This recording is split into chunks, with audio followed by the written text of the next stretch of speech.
மறக்காமல் லைக் பண்ணிவிட்டு பாருங்கள் நண்பர்கள். அது பக்கத்திலே இந்த ஸ்டார் பட்டன் மாதிரி இருக்கும். அதையும் கொஞ்சம் கொடுத்தீங்கன்னா நம்ம மற்ற நண்பர்களுக்கும் வீடியோ போய் சேரும். தயவுசெய்து இந்த வீடியோ பற்றின கருத்தை ஒரு இரு வரிகளாவது எனக்கு தெரியப்படுத்துங்க. அப்படின்னா தான் எனக்கும் உற்சாகத்தையும் சந்தோஷத்தையும் கொடுக்கும். ப்ரோக்ராம் ஆரம்பிக்கிறதுக்கு நேரமா? ப்ரோக்ராம் உங்களுக்காக தான் சார் வெயிட்டிங். நீங்கள் வந்துட்டீங்கன்னா நம்ம ப்ரோக்ராம் ஆரம்பிச்சிடலாம். நீங்கள் எங்கள் ஸ்கூலுக்கு வந்ததே உண்மையிலே எங்களுக்கு ரொம்ப பெருமையாக இருக்குது சார். நீங்கள் எவ்வளோ பெரிய ஆளு. நீங்கள் இந்த ஸ்கூலுக்கு வந்திருக்கீங்கதே உண்மையிலே எங்கள் ஸ்கூலுக்கு கிடைச்ச மிகப்பெரிய பெருமை சார். எங்கள் ஸ்டூடெண்ட்டுக்கெல்லாம் ஒரு முன்மாதிரியாக இருக்கும். நீங்கள் வந்து ஒரு சில வார்த்தைகள் பேசினா கூட போதும் சார். சரி, எனக்கு டியூட்டி இருக்குது. நான் சீக்கிரம் முடிச்சுட்டு கிளம்பிட்டேன்னா எனக்கு நல்லா இருக்கும். சார் ஆரம்பிச்சிடலாம் சார். வாங்க வாங்க, நீங்கள் உள்ள வாங்க. நான் உங்களுக்கு இன்விடேஷன் வச்சு ஒருவேளை நீங்கள் வரமாட்டீங்கன்னு நினச்சிட்டேன் சார். அதனால தான் வெளியில் வரவேற்புக்கு ஆள் இல்லை. நான் ஏன் உறுதியா வரலன்னு சொன்னேன்னா, எந்த நேரம் எனக்கு எந்த டியூட்டி வேணாலும் கொடுப்பாங்க. அதனால தான். ஐயோ சார், உங்கள் சுச்சுவேஷன் எனக்கு தெரியும் சார். ஒரு நிமிஷம் இருங்க சார். ஏமா, அந்த 12th ஸ்டாண்டர்ட் ஸ்டூடண்ட்ஸை கூப்பிடுங்க. கொஞ்சம் வாங்க. இல்ல, எனக்கு எந்த வரவேற்பும் வேண்டாம். நம்ம நேரா ஸ்டேஜுக்கு போயிடலாம். இல்லை சார், யார் யாருக்கோ நாங்கள் வரவேற்பு வச்சோம். நீங்கள் எவ்வளோ பெரிய ஆளு. நீங்கள் இந்த நாட்டுக்காக எவ்வளோ பெரிய விஷயங்கள் செஞ்சுருக்கீங்க சார். உங்களை நிறைய ஸ்டூடெண்ட் ரோல் மாடலாம் எடுக்கணும் சார். அப்படிலாம் ஒன்றும் இல்லை, நான் என் கடமையை செஞ்சேன், அவ்வளோதான். சார், நீங்கள் எவ்வளோ பெரிய தியாகம்லாம் பண்ணியிருக்கீங்கன்னு உங்கள் ஹிஸ்ட்ரியை பார்த்தா தானே சார் தெரியும். ஸ்டூடெண்ட்டுக்கு உங்கள் ஹிஸ்ட்ரி தெரியணும் சார். நீங்கள் எவ்வளோ பெரிய தியாகம்லாம் பண்ணிட்டுங்க வந்திருக்கீங்கன்னு. சார், எப்படி சார் இந்த கிராமத்துக்கு நேர்மைக்கு கிடைச்ச பரிசு நம்பவே முடியல சார். முன்னாடி ஒரு வாட்டி நான் உங்களை பார்க்கறதுக்கு அப்பாயின்மெண்ட் ஆர்டர் வாங்கினேன். ஆனால் எனக்கு உங்களை பார்க்க முடியல. சாரி, வெளியில இருந்தனால பார்த்துருக்க முடியாது. இனி தாராளமா நீங்க பாருங்க. ஒரு நேரத்தில் அப்பாயின்மெண்ட் வாங்கினாலும் பார்க்க முடியாத ஒரு ஆஃபீஸரு இன்னைக்கு சாதாரண ஒரு கிராமத்தில் ஒரு ஆசிரியரா எனக்கு ரொம்ப வருத்தமா இருக்கு சார். உங்களை மாதிரி ஆட்களுக்கெல்லாம் உண்மையிலே கோயில் கட்டி கும்பிடலாம் சார். எவ்வளோ பெரிய தியாகம் பண்ணுனீங்க. ஆனா எப்படி சார் நாடும் நாட்டு மக்களும் மறந்தாங்க சார். அதெல்லாம் பார்த்து நாங்க உள்ள வரதில்லை. எல்லாத்தையும் தியாகம் பண்ணி தானே வரோம். அதை நான் எதிர்பார்க்கவே இல்லை சார். நீங்க ஸ்டூடெண்ட், அதெல்லாம் ஒன்றும் சொல்ல வேண்டாம். அவங்களாம் கத்துக்கும் போது கத்துக்கிட்டோம். என்னை பத்தி நீங்க எதுவும் சொல்ல வேண்டாம். நிறைய வாட்டி உங்க ஸ்டோரி தான் சார் நான் ஸ்டூடெண்ட்டுக்கு சொல்லுவேன். ஆனா அது நீங்க தானே இது வரைக்கும் நான் சொன்னதில்லை. அது ஒரு ஆபீசர், போலீஸ் ஆபீசர் மட்டும் தான் சொல்லி வச்சிருக்கேன். அது போதும், நான் தானே சொல்ல வேண்டாம்.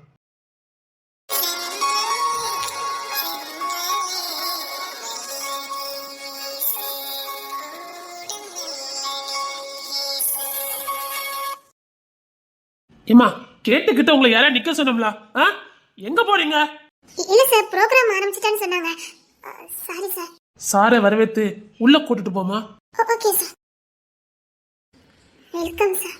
சார், சொல்லுங்க சார். வேற எதுவும் ஸ்டூடெண்ட் இல்லையா?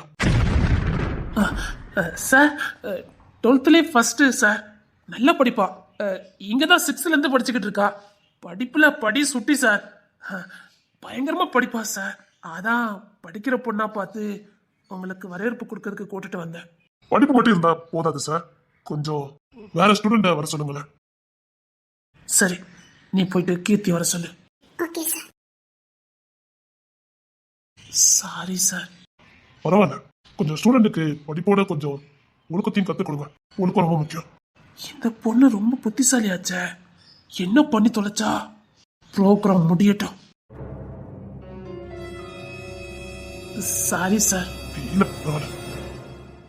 Welcome sir. இருக்கா? என்னங்க சார்? தேங்க்யூ. சார், உள்ள வாங்க சார். ஸ்டேஜுக்கு வாங்க சார். ஓகே, வாங்க சார், உட்காருங்க சார். பரவாயில்ல சார், இருக்கட்டும். மதிப்பிற்குரிய தலைமை ஆசிரியர் அவர்களே, சிறப்பு விருந்தினராக வந்திருக்கும் காவல்துறை அதிகாரி அவர்களே, ஆசிரியர்கள், பெற்றோர்கள், என் அன்பு நண்பர்கள் அனைவருக்கும் என் வணக்கம். ஒரு பொண்ணுக்கு நகை கொடுக்கலாம், பணம் கொடுக்கலாம், சொத்து கொடுக்கலாம். ஆனா அவளுக்கு கல்வியை கொடுத்து விட்டால் அவளால் தன்னுடைய வாழ்க்கையை உருவாக்கி கொள்ள முடியும். ஒரு பெண் படித்தால் ஒரு குடும்பம் மட்டும் முன்னேறாது, ஒரு தலைமுறையே முன்னேறும். Best student sir. பயங்கரமா பேசுவா சார். ஓ, பெண் என்பவள் வீட்டை பார்த்துக் கொண்டால் போதும் என்று சொல்லப்பட்ட காலம் முடிந்துவிட்டது. வீட்டை பார்த்துக் கொள்ளவும் தெரியும், சமூகத்தை கேள்வி கேட்கவும் எங்களுக்கு தெரியும், தவறை எதிர்க்கவும் தெரியும், தேவைப்பட்டால் நாட்டையே வழிநடத்தவும் தெரியும். ஒரு பெண்ணிடம் நீ என்ன ஆக போகிறாய் என்று கேட்பதற்கு முன் நீ என்ன ஆக விரும்புகிறாய் என்று கேளுங்கள். அவள் கனவுகளுக்கு எல்லை போடாதீர்கள். அவள் மருத்துவராக விரும்பினால் மருத்துவராகட்டும், ஆசிரியராக விரும்பினால் ஆசிரியராகட்டும், விஞ்ஞானியாக விரும்பினால் விஞ்ஞானியாகட்டும், காவல்துறை அதிகாரியாக விரும்பினால் அவளுடைய துணிச்சலை பார்த்து உலகமே பெருமைப்படும் அளவுக்கு ஒரு அதிகாரியாகட்டும். பெண்ணுக்கு பாதுகாப்பு வேண்டும் என்பதில் எந்த சந்தேகமும் இல்லை. ஆனால் பாதுகாப்பு என்ற பெயரில் அவளுடைய சுதந்திரத்தை பறிக்க கூடாது. அவளை பலவீனமானவளாக வளர்க்காதீர்கள். உனக்கு இதெல்லாம் முடியாது என்று சொல்லி அவளுடைய மனதை உடைக்காதீர்கள். அவளிடம் சொல்லுங்கள், உன்னால் முடியும், நீ நினைத்ததை அடையும் வரை நாங்கள் உன்னுடன் நிற்கிறோம் என்று சொல்லுங்கள். ஏனென்றால் ஒரு பெண்ணின் கையில் இருக்கும் புத்தகம் அவளுடைய வாழ்க்கை மட்டும் மாற்றுவதில்லை, அவளை பார்த்து கொண்டிருக்கும் இன்னொரு பெண்ணின் வாழ்க்கைக்கும் ஒரு வழியை திறக்கிறது. எனவே ஒரு பெண்ணை படிக்க வைப்பது செலவு அல்ல, அது ஒரு குடும்பம் செய்யும் மிகப்பெரிய முதலீடு. Super super super. சும்மா அசத்துறாயா? Super super. பெண் பிறந்திருக்கிறாள், அவள் என்ன சாதிக்க போகிறாள் என்று பாருங்கள் என்று பெருமைப்படும் சமுதாயமாக நாம் மாற வேண்டும். நன்றி. சார் நீங்க பேசுங்க சார். ஓகே, அருமையா பேசுனீங்க. இந்தாங்க. மதிப்பிற்குரிய ஐயா, இந்த வரவேற்பும் மதிப்பும் உங்களுக்கே உரியதாகும். இந்த மதிப்பு மரியாதை உங்களிடமே இருக்கட்டும். என் சார்பாக நீங்களே வைத்துக் கொள்ளுங்கள். இங்கு கூடியிருக்கும் ஆசிரியர் பெருமக்களுக்கும் மாணவ மாணவிகளுக்கும், ஒரு காலத்துல இதே இடத்துல நான் இருந்தேன். உங்களே மாதிரி ஒரு ஸ்டூடெண்டா தான் இருந்தேன். படிப்பு மட்டும்தான் என் குறிக்கோளா இருந்தது. அந்த படிப்பை நான் குறிக்கோளா எடுத்ததுனாலதான் இன்னைக்கு ஒரு போலீஸ் ஆபீசரா இன்னைக்கு நான் உங்க முன்னாடி வந்து நிக்கிறேன். நான் ஒரு போலீஸ் அதிகாரியா பல இடங்களை பார்த்திருக்கேன், பல மனிதர்களையும் சந்திச்சிருக்கேன். ஆனா ஒரு மாணவனை பற்றி நான் ஒன்றை மட்டும் உறுதியாக சொல்ல விரும்புறேன். ஒரு மாணவனின் உயரத்தை அவன் அணிந்திருக்கும் உடை தீர்மானிக்காது, அவன் பெற்ற மதிப்பெண் மட்டும் தீர்மானிக்காது, அவனுடைய குணம்தான் தீர்மானிக்கும். மதிப்பெண் வாங்குவது முக்கியம்தான், ஆனால் மனிதர்களை மதிக்க கற்றுக்கொள்வது அதை விட முக்கியம். புத்தகத்தை படிப்பது முக்கியம்தான், ஆனால் வாழ்க்கையை புரிந்து கொள்வது அதை விட முக்கியம். ஒரு நல்ல மாணவன் ஆசிரியரை மதிக்க வேண்டும், பெற்றோரை மதிக்க வேண்டும், நண்பர்களுக்கு உறுதுணையாக இருக்க வேண்டும், தவறு செய்தால் அதை ஒப்புக்கொள்ளும் தைரியம் இருக்க வேண்டும், தனக்கு அநியாயம் நடந்தால் கேள்வி கேட்கும் தைரியமும் இருக்க வேண்டும். ஆனால் அதே நேரத்தில் தான் சரி என்று நினைப்பதற்காக மற்றவர்களை தவறாக நினைக்கும் பிடிவாதம் இருக்கக்கூடாது. ஏனென்றால் வாழ்க்கையில் சில நேரங்களில் நாம் பார்க்கும் உண்மை முழு உண்மையாக இருக்காது. ஒருவரை பற்றி கேள்விப்பட்டதை வைத்து முடிவு செய்துவிடக் கூடாது. ஒரு சம்பவத்தை பார்த்தவுடன் தீர்ப்பு சொல்லிவிடக் கூடாது. உண்மையை தெரிந்து கொள்ள முயற்சி செய்ய வேண்டும். இன்று நீங்கள் மாணவர்கள், நாளைக்கு உங்களில் ஒருவன் மருத்துவர் ஆகலாம், ஒருவன் விஞ்ஞானி ஆகலாம், ஒருவன் கலெக்டர் ஆகலாம், ஒருவன் காவல் அதிகாரி ஆகலாம். ஆனால் நீங்கள் எந்த பதவிக்கு சென்றாலும் முதலில் நல்ல மனிதராக இருங்கள். பதவி உங்களுக்கு அதிகாரத்தை கொடுக்கும், ஆனால் குணம்தான் அந்த அதிகாரத்திற்கு மதிப்பை கொடுக்கும். அதுதான் உங்களுக்கு மதிப்பை கொடுக்கும். ரொம்ப தேங்க்ஸ் சார்.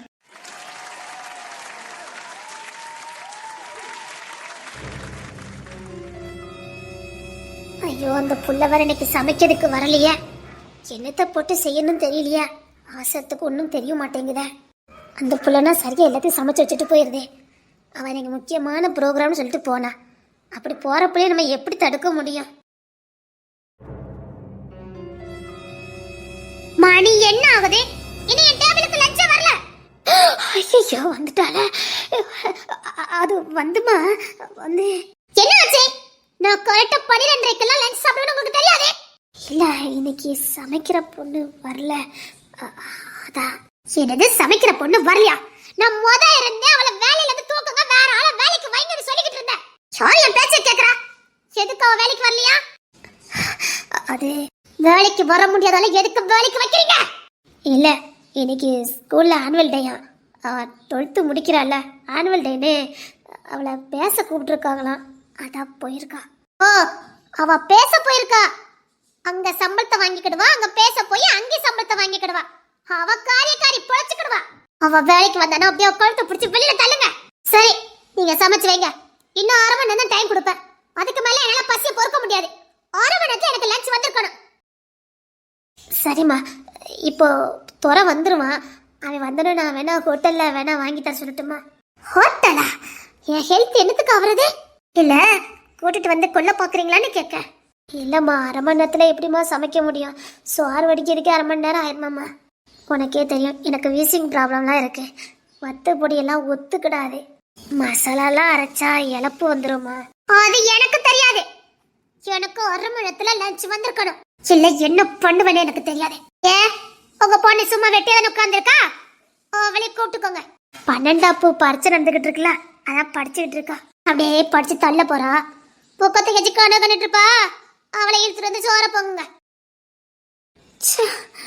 படிக்க பிள்ளைய எப்படி கூப்பிட? இந்த புள்ளை என்ன காணுமா? சீக்கிரம் வந்துருதுன்னு சொல்லிட்டு போனாலும் ஆளை காணுமே. என்னம்மா என்னாச்சு? ஏன் வாசல் வந்து நின்றுட்டு இருக்கீங்க? உங்களுக்கு தான் குழந்தை காத்து ஒத்துக்காது இல்ல, உள்ள போங்க. இல்லையா, மதிய சோற இன்னும் பொங்கல. அதுக்கு என்ன, மெதுவா போங்க. இப்ப என்ன அவசரம்? அவசரம் நமக்கு இல்ல, அங்க. யா கொஞ்சம் பொத்துக்க மாட்டாங்களாமா? கத்தாத. இந்த புள்ள இப்போ வந்துருவேன்னு சொல்லிட்டு போன. கரெக்ட் டயத்துக்கு வந்து 12:30 எப்போ போல சோத்த பொங்கிருவேன்னு சொன்னால. அவனை நம்பி அனுப்பிட்டே இவன் ஆளை காணுமே. அவ பள்ளிக்கூடத்துல இருந்தாம்மா. அவ தான் முன்னாடி நின்னு எல்லாம் பண்ணிக்கிட்டு இருந்தா. அவ எப்படி வருவா? சரி, நான் போய் ஹோட்டல்ல வாங்கிட்டு வரேன். ஹோட்டல்ல வேண்டாமா? பட்டினியா கிடக்கட்டும், சத்தம் காட்டாம இருங்க. இல்ல வேண்டாம், சொன்ன கேளு. நான் சொல்றேன்ல, பட்டினியா கிடக்கட்டும், பாத்துக்கலாம். பின்னாடி வரப்போற பிரச்சனை தெரியாம இவன் வேற. அந்த புள்ள சொன்ன வாக்கு மாற மாட்டாள. கரெக்ட் டயத்துக்கு வந்துருவாள. அந்த வந்துட்டா. சாரிமா, சாரி வந்துட்டேன். எங்க வந்த? ஐயோ, இவனை ஏறி விட்டுருக்க இப்போ. எங்க வந்தன்னு கேட்டேன். சமைக்கிறதுக்கு. எத்தனை மணிக்கு? அம்மா கிட்ட சொல்லிட்டு தான் போனேன். நான் பெர்மிஷன் வாங்காமலாம் போகல. அவங்க கிட்ட கேட்டுட்டு தான் போனேன். எத்தனை மணிக்கு வரேன்னு சொல்லிட்டு போனேன்? 12:30, 12:45. கரெக்டா தான் வந்திருக்கா. ஏம்மா சீக்கிரம் போய் சோத்த போங்க. தையா பொய்யா நின்றுட்டு இருக்கா. நான் எல்லாத்தையும் வெட்டி பெருக்கி வச்சுட்டு போயிட்டேன். இப்போ நான் கூட்டி பெருக்கி தந்துடுறேன். தேவையில்ல, நீ கிளம்பு. இல்ல, நான் வெட்டி பெருக்கி வச்சுட்டேன். இன்னும் 10 நிமிஷத்துல எல்லாத்தையும் ரெடி பண்ணிடுவேன். நான் சீக்கிரம் வேலையை முடிக்க. வேண்டாம், கிளம்புன்னு சொன்னேன். இல்ல பொண்ணு தர, உனக்கு புரியுதா புரியலையா? நீ உள்ள போமா. உன்னை நான் கிளம்ப சொன்னேன். இல்ல வேலை எல்லாமே ஒன்றுதானே இருக்குது. நான் வெட்டி பெருக்கி வச்சுட்டேன். பரவாயில்ல, நீ கிளம்பு. இல்ல பாதி நாள் வேலை பார்த்துட்டேன். அம்மா. அம்மாலாம் ரெக்கமெண்ட் பண்ண முடியாது, கிளம்பு.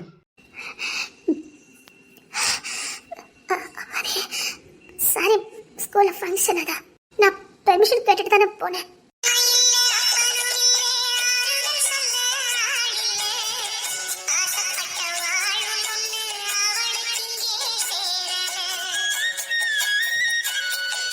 இல்ல பாவம், அந்த பிள்ளை இந்த நம்பிதான் படிச்சுக்கிட்டு இருக்கேன். சொன்னா கேளு. நீங்க உள்ள போங்க. இல்ல நான் சமைச்சுக்கிட மாட்டேன், வேற ஆள் கிடைக்காது. நல்ல சமைப்பாள, நம்ம சாப்பிடுற மாதிரி சமைப்பா. சொன்னா கேளு. சம்பளம் வாங்குறல கை நீட்டு, அதுக்கு எதுவும் வேலை பார்க்க தெரியாது. அந்த புள்ள கேட்டுட்டு தான் போச்சுது. நான் அதான் போயிட்டு வாமான்னு சொன்னேன். இதுக்கு முன்னாடி எத்தனை நாள் லீவ் போட்டா? சும்மா பண்ணிக்கிட்டு இருக்காரு. அவளை உள்ள அனுப்பு. இல்ல, போயிட்டு நாளைக்கு வர சொல்லுங்க. இன்னைக்கு தங்கச்சி இருக்கால, சமைக்க சொல்லுங்க. நீ கிளம்பலாம். சரி. ஒரு நாள் சம்பளம் கட்டு. என்னைக்கு வேலைக்கு வரலையோ அன்னைக்கு ஒரு சம்பளம் கிடையாது.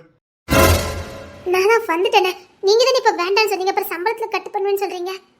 கரெக்ட் டயத்துக்கு வரணும், கரெக்ட் டயத்துக்கு சமைச்சிருக்கணும். இதெல்லாம் சொல்லி தானே வேலைக்கு சேர்ந்தா? வரவே. ஆனா நான் பெர்மிஷன் கேட்டுட்டு தானே போனேன். அதுக்காக நீ பெர்மிஷன் கட்டு போனா அங்க எல்லாரும் பட்டியா கிடக்கணுமா?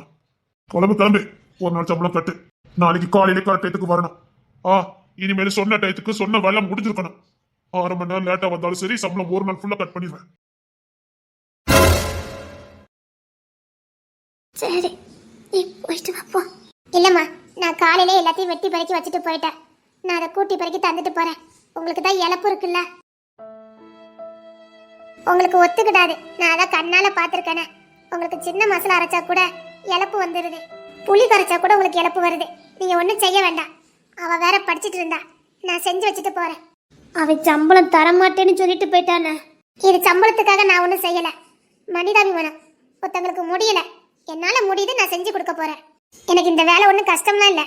நான் இப்போ சம்பளத்துக்காகலாம் ஒன்றும் செய்யலம்மா. கட் பண்ணதாவே இருக்கட்டும். நான் வேலை பார்த்து வச்சுட்டு போறேன்.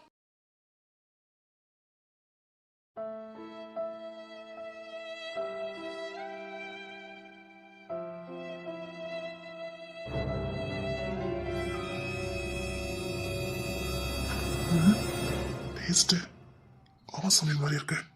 யார் சமைச்சா? நீ சாப்பிடு. இல்ல, எப்படி சமைச்சிருக்கீங்களா கேட்டேன். சாப்பிடுப்பா, நீ சாப்பிடு. இல்லம்மா, தங்கச்சி இப்படி சமைச்சிக்க மாட்டாளே, அதான் கேட்டேன்.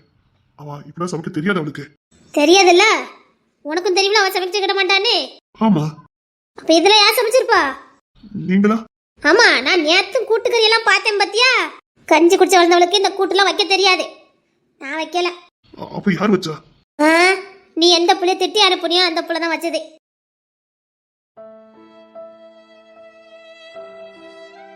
நான் தான் சமைக்கிறேன்னு வெளில அனுப்புனேன். அவ காலையில முக்காசி வேலையை முடிச்சு வச்சுட்டு தான் போனான். போயிட்டு வந்து அரை மணி நேரத்துல எல்லா வேலையும் முடிச்சிருவேன்னு சொல்லிட்டு தான் போச்சது. போதும் போதும், அவ பெருமை பிராணம்லாம் போதும். நான் ஷாப்பிங் போகணும். கார் அரேஞ்ச் பண்ணி கொடுங்க. இந்த மாசம் இது ஒரு 4 திருப்பி ஷாப்பிங் போயாச்சு. முடியாது. நான் யார்கிட்டயும் பெர்மிஷன் கேட்கல. நான் ஷாப்பிங் போறேன்னு சொன்னேன். மாசத்துக்கு 3 திருப்பி அதிகம். இதுல 5 திருப்பி 6 திருப்பி அச்சா அடிச்சுக்கிட்டு இருக்க. முடியாது. கோபப்படாத. நான் பெர்மிஷன் கேட்கல. ஷாப்பிங் போகணும், கார் அரேஞ்ச் பண்ணி கொடுங்கன்னு சொன்னேன். ஏன் நான் பேச தமிழ் தானே பேசிக்கிட்டு இருக்கேன். புரியாது? முடியாது. மாசம் இவ்வளவு கணக்கு செலவழிக்க முடியாது. நான் ஷாப்பிங் போகணும். போகல. முயற்சி பண்ணிப்போம். என்னால முடியாது. இருமா, நான் காசு தரேன். நீங்க போடுற பிச்சை காசு எனக்கு தேவையில்லை. நான் ஷாப்பிங் போகணும்னா போடும். எனக்கு பர்ச்சேஸ் பண்ண வேண்டியிருக்கு. எவ்வளவு ஒருத்த பர்ச்சேஸ் எத்தனை ஒரு மாசத்துக்கு எடுத்து எடுத்து என்ன பண்ணி தொலைவாங்க தெரியல. காசை போல கையாக்கிக்கிட்டு இல்ல, காசு இல்ல. இந்த மாசம் இந்த சம்பளம் வரல. ஓ, இப்ப நிறைய பேருக்கு ஐயா ஃபீஸ் கட்டுதார்ல, அந்த வேலைக்காரிக்கு ஃபீஸ் கட்ட வேண்டியிருக்கு. அவ டாக்டர் படிப்புக்காக பல அரசியல்வாதிகளை பார்த்து அவங்களுக்கு லஞ்சம் கொடுக்க வேண்டியிருக்கு. நிறைய எக்ஸாமுக்கு இவர் தான் ஃபீஸ் கட்டிட்டு இருக்காரு.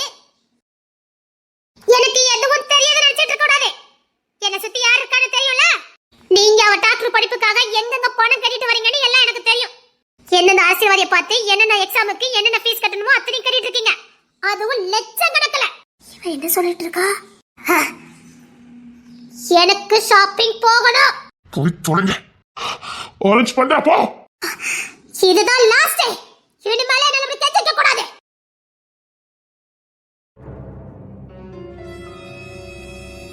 அவ என்ன சொல்லிக்கிட்டு இருக்கா?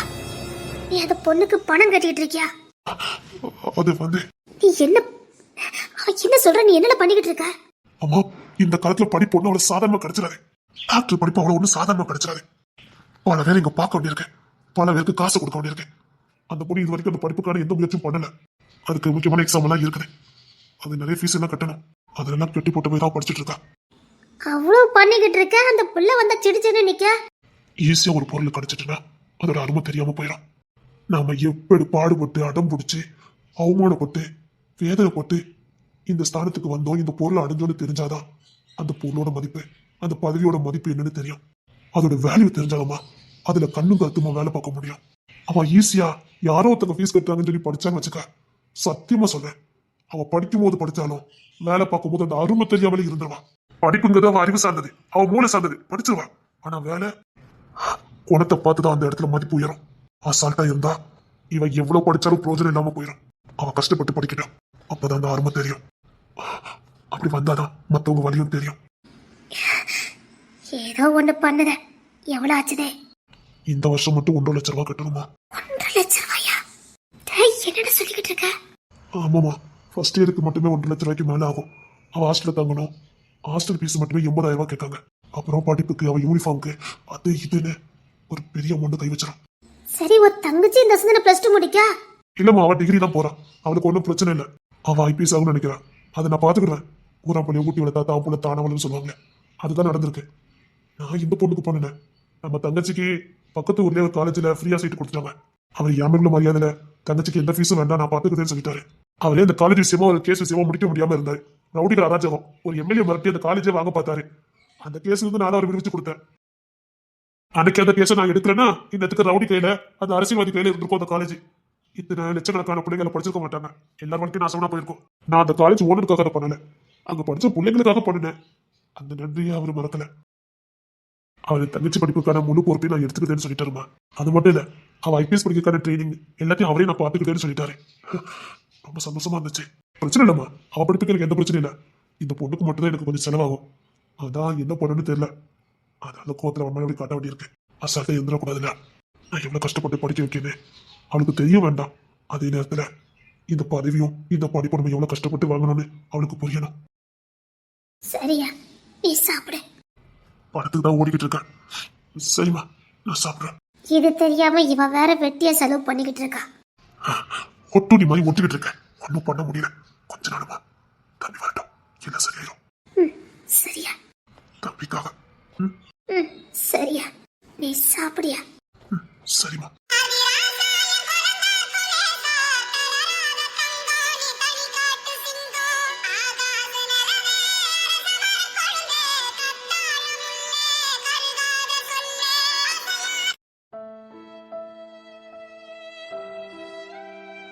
என் பிள்ளை எத்தனை பாரத்தை தான் சுமப்பான். ஐயா, நீ சுமக்கிற பாரம் போதாதையா. வாரமா நினைச்சதன்னமா சும. நான் சுமையா எதுவுமே நினைக்கிறேன். யாருக்காக செய்யறேன்? எனக்கு பிடிச்சவங்களுக்காக செஞ்சுட்டு இருக்கேன். பரவாயில்லம்மா. உன் தம்பி நான் வாங்கிட்டு வந்து வரேன். அப்படி பரவாயில்ல, விடுங்கம்மா. என் மனசுல தைரியம் இருக்குது, என் உடம்புலயும் தைரியம் இருக்கு. என்னோட நீங்க கொலையான பிள்ளையா வளர்க்கல, தைரியமான பிள்ளைய தான் வளர்த்தீங்க. இங்கதான் உண்மையிலே சிங்கப்பெண்ணு. சிங்கப்பெண்ணு சொல்லுவாங்க. உண்மையிலே இந்த உலகத்துல என் அம்மா மட்டும் தான் சிங்கப்பெண்ணு. 20 வயசுல தாலி அறுத்து 4 பிள்ளைங்களை கையில வச்சுக்கிட்டு எத்தனை கயவை, எத்தனை கல்வ, எல்லாத்தையும் தாண்டி ஒழுக்கமா பிள்ளைங்களை வளர்த்தேன். தானும் ஒழுக்கமா இருந்து பிள்ளைங்களை எப்படியாவது கரையத்தி படிக்க வைக்கணும்னே தான் ரத்தத்தை வித்து கிட்னிய வித்து. அம்மா நீதம்மா சிங்கப்பெண்ணு. உன் சுமையை விடவாமா என் சுமை பெருசாயிட போதே. எப்படிமா உன்னால இவ்வளவு பெரிய தியாகத்தை பண்ண முடிஞ்சது? என் பிள்ளைங்களுக்காக என்கிட்ட இருந்ததுனடா நான் கொடுத்தேன். பிள்ளைங்களுக்காக உசிரையே கொடுப்பா தாயின்னு நான் படிச்சேன். ஆனா எங்க அம்மா அதுக்கும் மேல. என் அம்மா சிங்கப்பெண்ணு தான். நான் சிங்கப்பெண்ணுக்கு பிறந்த பையம்மா. நான் பாத்துக்குவேன், நீ கவலைப்படாத. சரியா? நீ எந்த வேலையும் செஞ்சிடாதம்மா. இது ரொம்ப நாள் நீ என் கூட இருக்கணுமா? இருப்பையா, கட்டாயமா நான் உன் கூட இருப்பேன். ஏமா அந்த பொண்ணு நான் திட்டணும்னு போகல. அவா சம்பளத்துக்காக வேலைக்கு வரலையாம், எனக்காக தான் வந்திருக்காளாம். அவ தான் சொல்லிட்டு போறான், சம்பளமே தரட்டாலும் பரவாயில்ல, நான் உங்களுக்காக செஞ்சுட்டு போவேன்னு சொன்னாமா. சரி, நீ சாப்பிடு.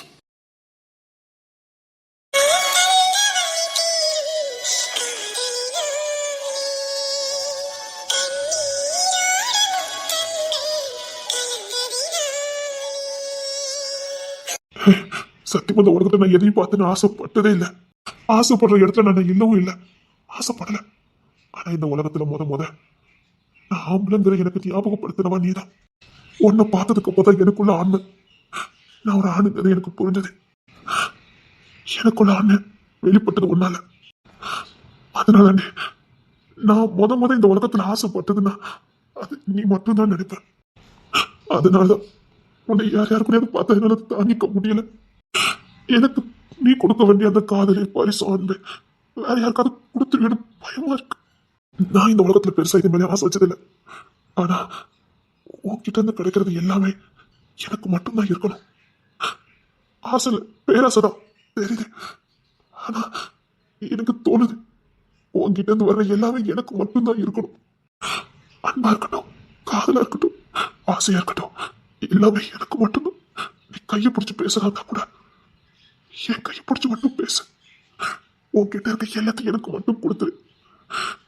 வேற யாருக்கு எனக்கு முடியல. அதை ஏத்துக்க முடியல, எனக்கு அதை அப்செட் பண்ண முடியல. கோவம் வருது, எரிச்சல் வருது, தாங்கிக்க சக்தி இல்லை.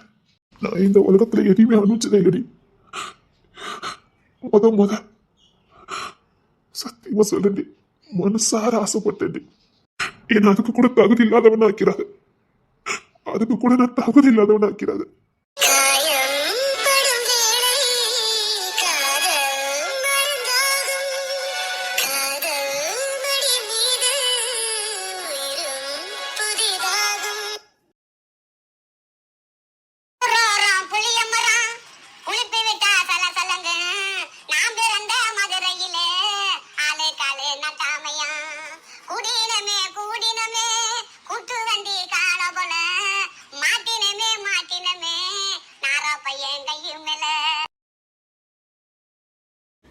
இவங்க தான் இந்த ஊர். ஏன்னா ஊரை அடித்து உலையில போடுறதே இந்த பைய உலையில தான். இந்த நாளும் இந்த ஊருக்குள்ளே பண்ணுற அநியாயத்துக்கு அளவே கிடையாது. ஆமாங்க, ரொம்ப சோகம், பெருத்த சோகம்ங்க. வேற ஒன்றுக்கு இல்லை, ஊருக்குள்ளே எந்த வியாபாரி வந்தாலும் ஊருக்கு வெளியிலே மறித்து இவெல்லாம் ஒரு பெரிய ரவுடி மாதிரி ஒரு ஃபார்ம் பண்ணி வர வியாபாரிகிட்ட இருக்கதை ஆட்டையை போட்டு திங்கிற பைய உலையிலே. இது ஒரு அழகான ஒரு மலை பிரதேசம். அதாவது மலையில் குடியிருக்கிற மலைவாழ் மக்கள் அந்த கிராமம். இது வரைக்கும் படிப்பறிவு இல்லாமல் இப்போ தான் படிப்பு வாசனையை கொஞ்சம் முகந்த ஒரு அழகான ஒரு கிராமம். இந்த கிராமத்துக்குன்னு சில கட்டுப்பாடுகளும் சில விதிமுறைகளும் உண்டு. குறிப்பாக நிறைய பெண் பிள்ளைகளுக்கு நிறைய விதிமுறைகள் உண்டு. அவங்க எக்காரணத்தை கொண்டோ ஊர் எல்லையை தாண்டக்கூடாது. கல்வி அறிவு என்பது இவங்களுக்கு எட்டாத ஒரு கனி. இங்கேயும் ஒரு மறுமலர்ச்சி வருமா இல்லை மாற்றம் வருமாங்கிறது கேள்வி. இதை மாற்றப் போவது யாரு? அதுக்கு முன்னாடி இவங்க யாரை நான் இன்ட்ரடியூஸ் பண்ணியிருந்தேன். இவங்க தான் இந்த ஊரில் இருக்கிற சில்வண்டுகள். அதாவது இங்கே இருக்க பெண் பிள்ளைங்க ஒரு குறிப்பிட்ட காலம் வரைக்கும் கொஞ்சம் சுதந்திரமாக விளையாடலாம்.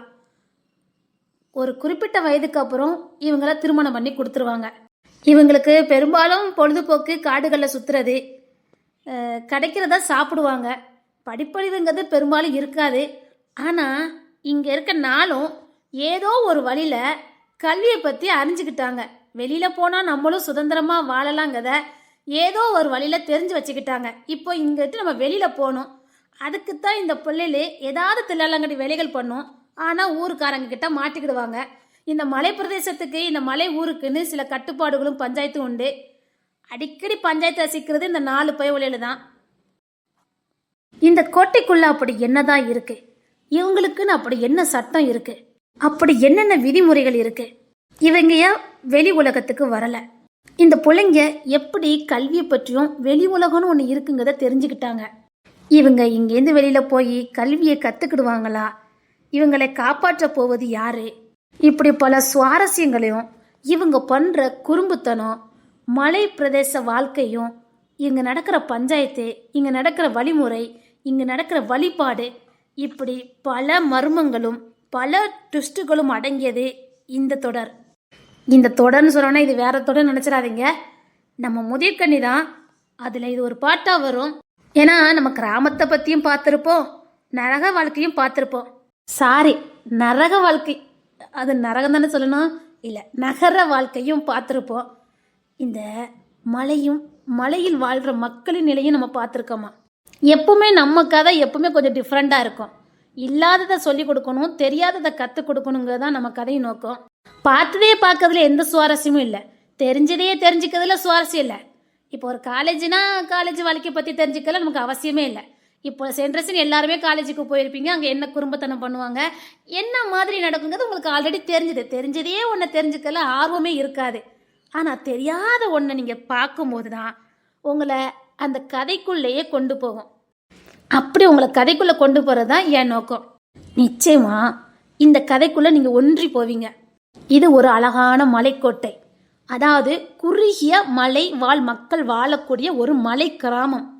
மண்ணில் விளையக்கூடிய கம்பு, சோளம் இந்த மாதிரி சாப்பிட்டு உயிர் வாழக்கூடிய மக்கள். பொருளாதார வசதியோ அடிப்படை வசதியோ இல்லாத ஒரு மலை கிராமம். இங்கே இந்த 4 பெண்களும் என்னென்ன பண்ணுறாங்க, எப்படி பண்ணி தப்பிச்சு இங்கேருந்து வெளியில் போய் கல்வியை கற்றுக்குறாங்களா, இல்லை இந்த கிராமத்திலே இங்கே இருக்க ஏதாவது ஒரு வாலிபனை கல்யாணம் பண்ணிக்கிட்டு அப்படியே மலைவாழ் மக்கள் மாதிரி மறுபடியும் வாழ போகிறாங்களா அப்படிங்கிறதான் மீதி கதை.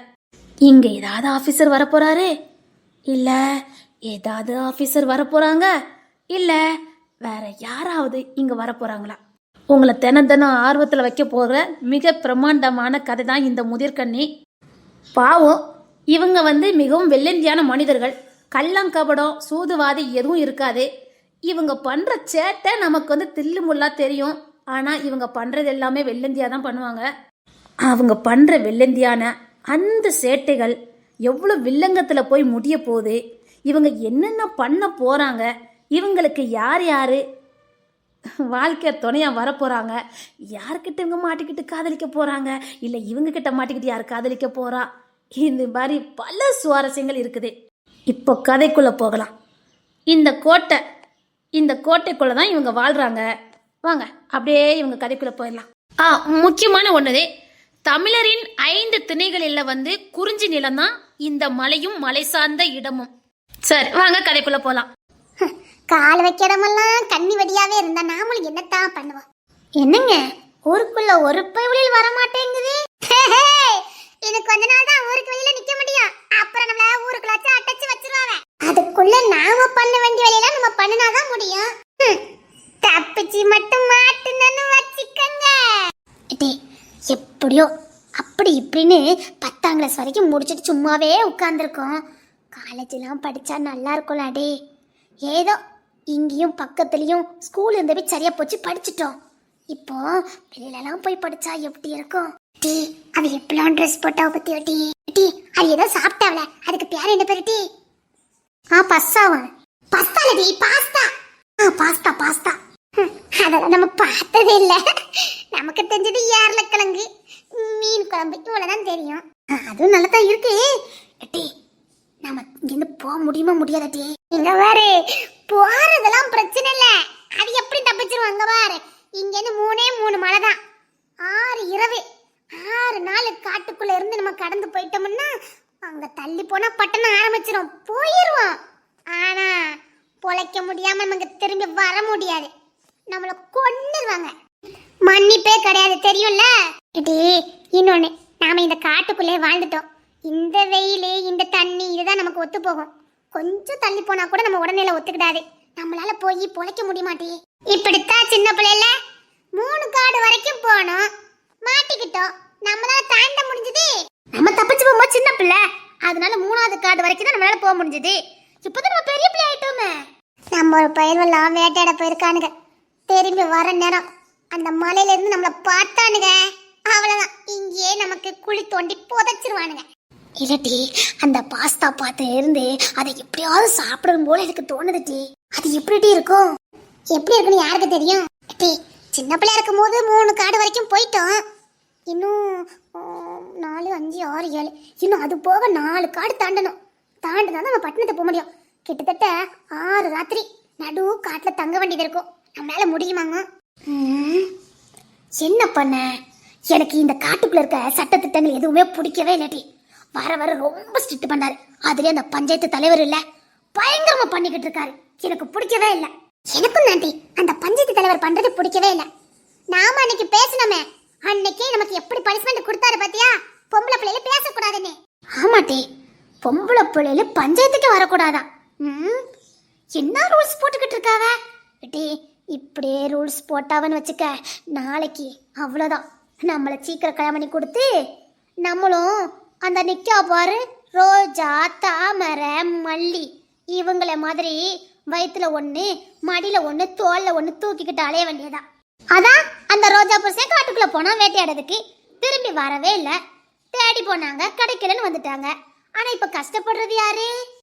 அவ 5 பிள்ளைல பெத்து வச்சிருக்கா 20 வயசுல. இனி அவ வீட்டு சார்பா வேட்டையாட போவது யாரு? அவன் மாவே ஓடுற வயசு வரைக்கும் பஞ்சாயத்துல இருந்து சாப்பாடு கொடுத்துருவாங்க. கிழங்கும் மரவள்ளி கிழங்கும் கொடுக்காவனா? மரவள்ளி கிழங்கும் கம்பி தின்னுட்டு வாழ முடியுமான்னு கேட்க. இதே நிலைமை தான் நம்மளுக்கும் நடக்கும். நம்ம ஊர்ல பாதி பேர் வேட்டைக்கு போறானுங்க, திரும்பியே வர மாட்டுக்கானுங்க. அப்ப நம்ம நிலைமைலாம் இதே கூட்டத்துல நம்மளே கல்யாணம் பண்ணி கொடுத்துருவாங்களோ? மல்லி இப்படித்தான் நம்மளே மாதிரி தான் சுத்திக்கிட்டு இருந்தா, திடீர்னு பார்த்தா அவளுக்கு கல்யாணம். வயிற்றுல கிளப்பாதுக்கிட்டி, பக்கு பக்குன்னு இருக்குட்டி. நாம இந்த துணிமணி போடுறதுக்கு யாருக்காங்க பிடிக்கல, நாமளே அதே மாரி தான் போட்டுட்டு அலைதான். இந்த ட்ரெஸ் எல்லாம் இதுலயே கடத்தி வச்சிருங்க, ஊருக்குள்ள போகும்போது நம்ம ட்ரெஸ் தான் போட்டுட்டு போகணும். சரிடி சரிடி, வாங்கடி. அப்படியே நம்ம தேனை எடுத்துட்டு மரவள்ளி கிழங்கையும் பிடிங்கிட்டு அப்படியே போவோம். சரி சரி, ஊருக்குள்ள போவோம் வாங்க. எங்க பாரு, நாம என்னென்ன பிளான் போடுறோம், நம்ம என்ன பண்ணுதோன்னு நம்ம குறுப்பை தாண்டி வேற யாருக்கும் தெரியக்கூடாது. தெரிஞ்சிச்சுன்னா அவ்வளவுதான். சரி சரி, மேக்கப் எல்லாம் முத கலைச்சிட்டு போங்க. இப்படி தினமும் கோட்டைக்கு வெளியில உட்காந்து கலக்கம் விட்டுட்டு நம்ம ஆசையெல்லாம் பேசிட்டு போறோம். என்னைக்கு மாட்ட போறோமோ? ஏதோ அந்த வியாபாரக்காரங்கெல்லாம் வர்ற போய் நமக்கு டைம் பாஸ் ஆகுது. எல்லாரும் காட்டுக்குள்ள இருந்தா சுகபோகமா இருக்கும்னு நினைக்காங்க, நமக்கு தானே தெரியும்.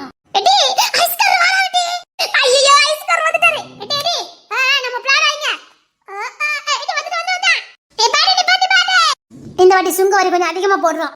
ஆமாடி, இதெல்லாம் பத்தாது. ஒவ்வொரு ஐஸ்ல தின்ன மாதிரியே இல்ல, ஒரு 4 வயசு வாங்கி போடு. அவர் கொண்டு வரவே 4 வயசு தான். இல்ல 4 நம்ம வாங்கிட்டோம்னா உள்ள போய் போட்டு கொடுத்துட்டு போயிருவாரு. போட்டு கொடுத்தா 4 முதல் திரும்ப வர முடியுமாங்க? பயங்காட்டி வச்சிருக்கோம்ல. அப்படியே அதிரசம், முறுக்கு, இந்த பாட்டிலாம் வருவாங்களே, அவங்களும் இங்கே ஸ்டாப் பண்ணிடணும். எனக்கு சோறுலாம் சாப்பிடணும் போல இருக்குட்டி. நாம மட்டும் பட்டணத்துல இருந்தா இதெல்லாம் சாப்பிடலாம்ல. ம் இதுக்காவது நம்ம படிக்கிறதுக்கு வெளியில போகணும். நம்ம பிளான் போடுறதெல்லாம் நல்லதா இருக்கு. நாமளும் பிறந்தல இருந்தே பிளான போடுறோம். இன்னும் இந்த கோட்டை விட்டு கூட வெளியில போகல. இந்த கோட்டை தாண்டது கூட நமக்கு இன்னும் தைரியம் பத்தல. வேட்டைக்கு போயிருக்கவங்க தேடி வரதுக்குள்ள வீட்டை பார்க்க போவோம். ரெடி? ஆமா, நேரம் ஆயிரும். இந்த ஐஸ்காரை மட்டும் கொஞ்சம் மடக்கி பிடிச்சி ஆளுக்கு ஒரு ஐஸ் தின்னுட்டு அப்படியே உள்ள ஓடிடுவோம். அது முன்னாடி ட்ரெஸ் எல்லாம் மாத்திருங்க. நல்லதான் இருக்குல்ல, கோட்டையை விட்டு வெளியில உட்கார்ந்து கொஞ்ச நேரம் சுதந்திரமா சூப்பரா பேசிக்கிட்டு இருக்கோம். ஆனா இனி கோட்டைக்குள்ள போனதுக்கு அப்புறம் நம்ம வாழ்க்கை மாறுமாடி. நம்ம வாழ்க்கைய மாத்தி அமைக்க போறது யாரு? நமக்காக வாழாட வர போறது யாரு? நிச்சயமா ஒரு விடுவெள்ளி வரும். ஏடி, நான் ஒரு கனவு கண்டேன் சொல்லட்டா? என்னடி? அன்னைக்கு நான் மரவள்ளி கிழங்கும் கம்புக்கூழும் குடிச்சிட்டு படுத்திருந்தேன் நம்ம கூடாரத்துல. சரி, அப்போ ஒரு ராஜகுமார அப்படி குதிரையில அப்படி வந்துகிட்டே இருந்தாரு. எனக்கு ஒரே ஆர்வம், அந்த ராஜகுமார முகத்தை நான் பார்க்கணும்னு. ராஜகுமாரன் முகத்தை பாத்தியா? பார்க்கலான்னு ஒத்து பார்த்தேன். அகண்ட முகம், உடம்பு பயங்கரமா இருந்துச்சு. அந்த மீசையில அப்பா பயங்கரமா இருந்துச்சுடி. எனக்கு மீசை வரைக்கும் தான் பார்க்க முடிஞ்சது, மிச்சத்தை பார்க்க முடியல. மறுநாள் கனவு கங்கலான்னு போய் படுத்தேன். எங்க அம்மா எழுப்பி விட்டுட்டாங்க.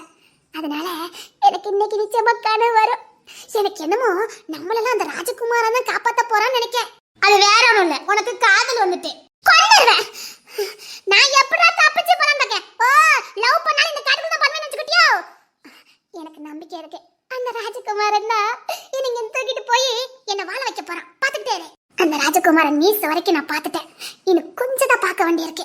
எப்படி இருந்தாரு, உடம்பு எப்படி இருந்துச்சு? டி, நம்ம இது வரைக்கும் அப்படிலாம் பார்த்ததே இல்ல டி. அது ஏதோ ஒரு ட்ரெஸ் போட்டிருந்தாரு டி. அது என்ன ட்ரெஸ்னே எனக்கு தெரியல, இது வரைக்கும் நம்ம பார்த்ததே இல்ல. அப்புறம் காலைல நம்மலாம் வேற ஏதாவது போடுவோம், அவரு வேற என்னமோ போட்டிருக்காரு, அதுவும் எனக்கு என்னன்னே தெரியல. அப்படி சம்முன்னு வந்தார் தெரியுமா? எப்படி இருக்கும் தெரியுமா அந்த கனவு வரும் போதெல்லாம்? டி, இன்னைக்கு நான் சீக்கிரம் சாப்பிட்டு தூங்க போறேன். அந்த மீசைக்கு மேல இருக்கிற மூக்கு, அந்த கண்ணு, அங்க இருக்க முடி எல்லாம் நான் பார்க்கணும். யாரு அந்த ராஜகுமாரன் யாருன்னு பார்க்கணும்.